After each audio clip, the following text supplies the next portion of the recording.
boa tarde, vamos a mais um autor. Aqui é mais um livro da mesma autora, Joliberti, né? Na bibliografia do concurso, para o concurso de Carapicuíba, ela aparece 2 vezes, né? Um que a gente já viu, sobre crianças leitoras. Desculpa, mas a voz vai sumindo, gente. Depois eu explico para vocês. Então, formando crianças produtoras de textos, tá? Este livro aqui, que é o volume 2 da Joliberti. É a continuação do 1. A partir lá do capítulo 7 do primeiro livro, do volume 1, ela já cita esse daqui. Vamos lá. Formando crianças produtoras de textos. Então, aqui vai dizer, não basta só ler, não basta só interpretar, aqui o foco é produzir textos, tá bom?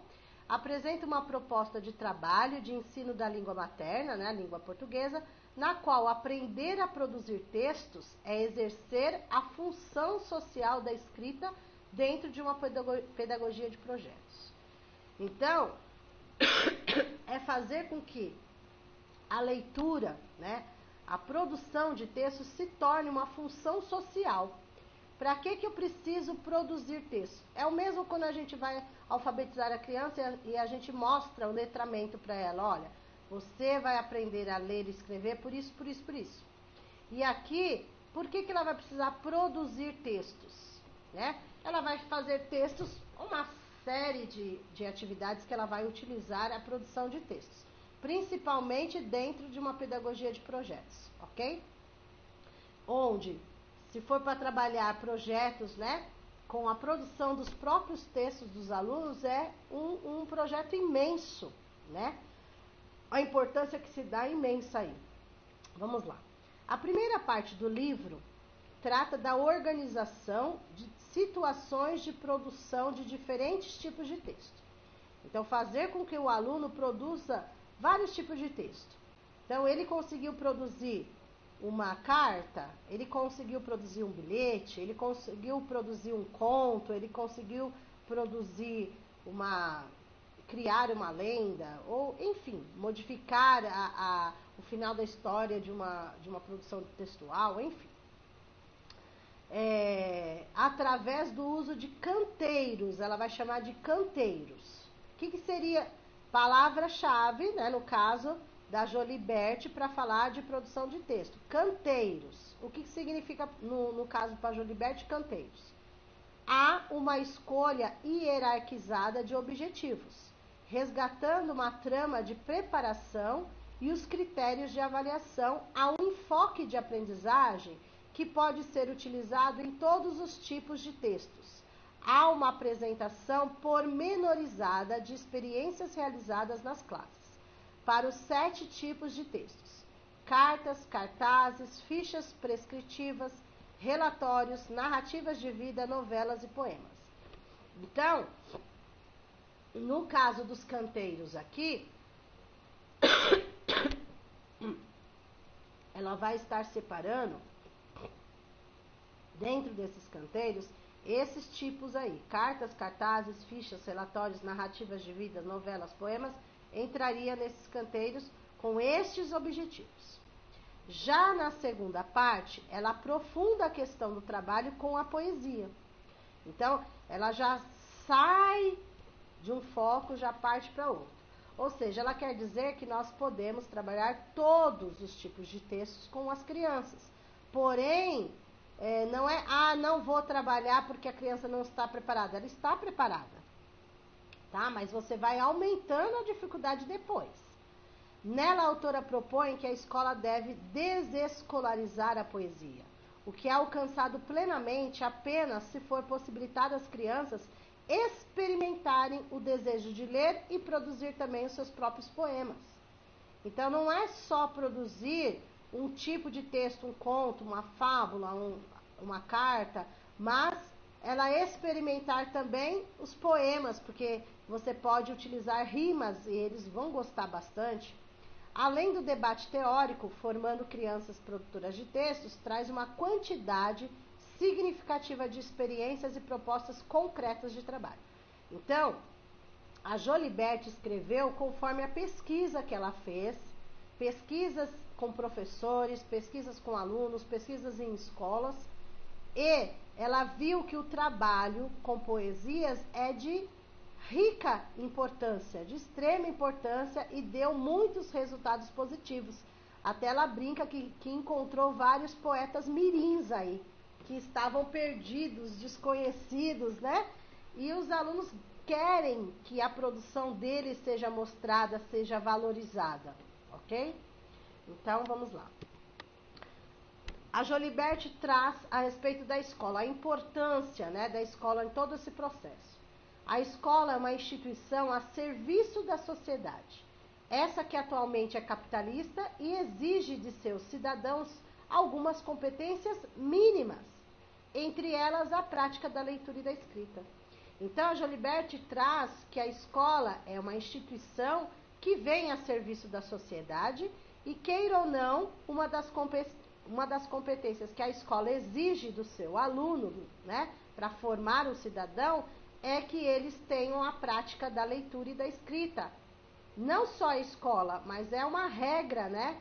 Está na lei para que a escola tenha essa função, né, de exercer essa função.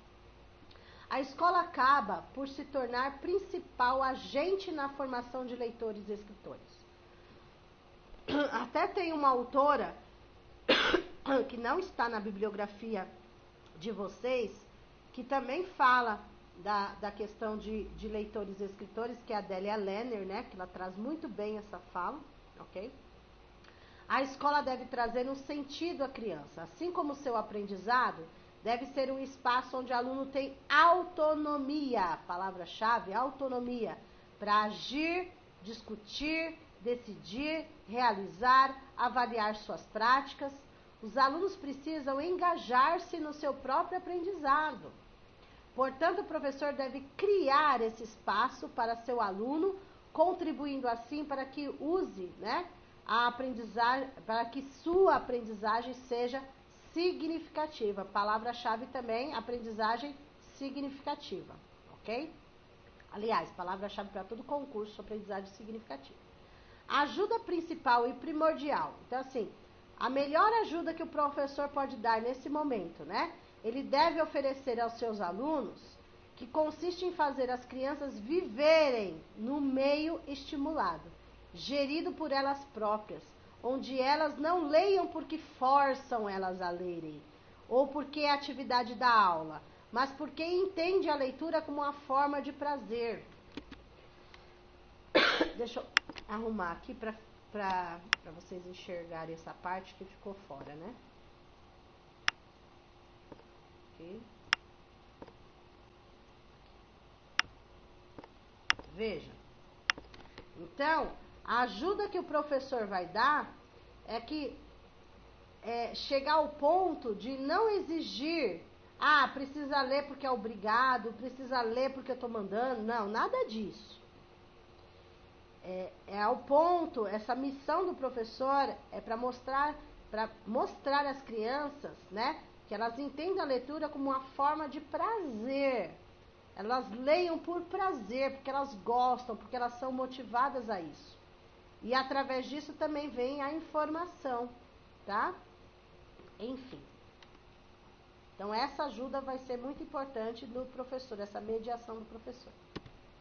O texto em sala de aula pode ser bem proveitoso, se for trabalhado de forma a atingir a todos. Então, você precisa, o professor, né, deve procurar vários tipos de textos, né, para atingir a todos os alunos da sala, para não ficar ninguém sem, né? Ou seja, muitos professores impõem, esse impõe aí, ó, negativo, o que querem de seus alunos. É uma crítica, tá, gente? Ó, presta atenção, é uma crítica que a Jolibert está fazendo contra os professores. Muitos professores impõem o que querem de seus alunos, sem dar a esses espaço para espaços para que explorem, né?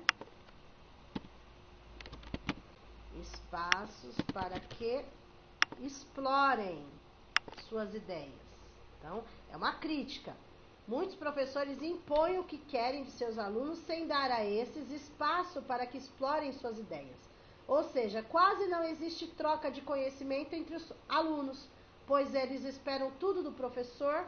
Uma troca de conhecimento entre eles, consequentemente, terá um fruto, uma melhor produção de texto dos alunos.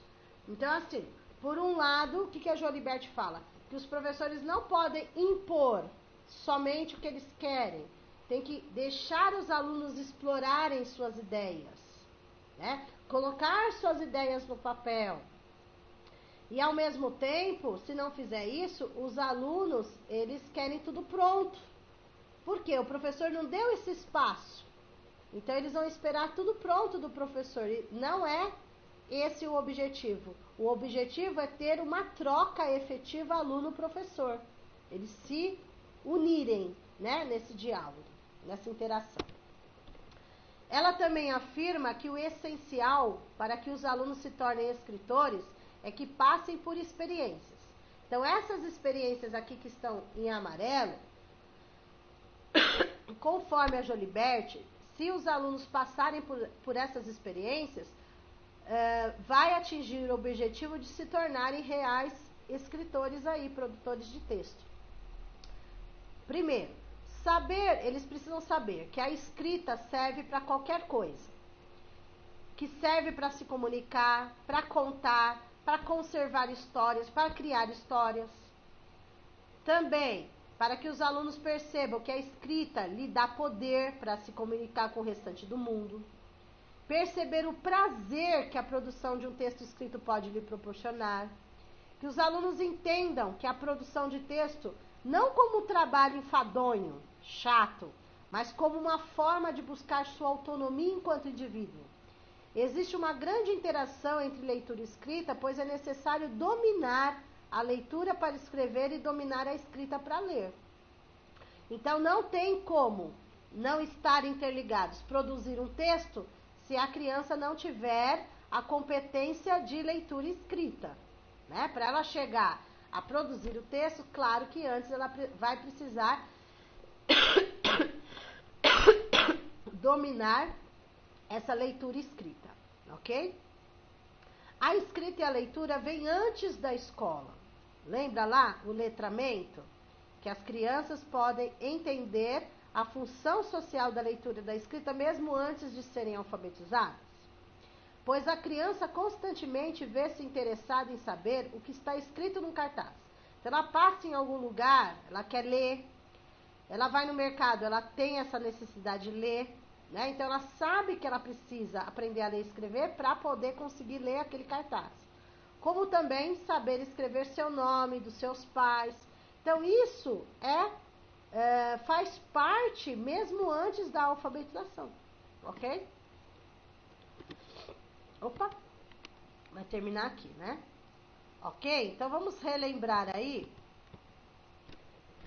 Porque essa parte, esse livro da Jolibert é um pouco mais curto do que o primeiro, porque aqui, neste livro, ela tira o capítulo 7 de lá para poder falar no outro livro que ela escreveu, que é a produção de textos. Então, é uma continuidade da leitura de texto, né? Ler, interpretar e produzir textos, ok? Então, vamos resumir aqui.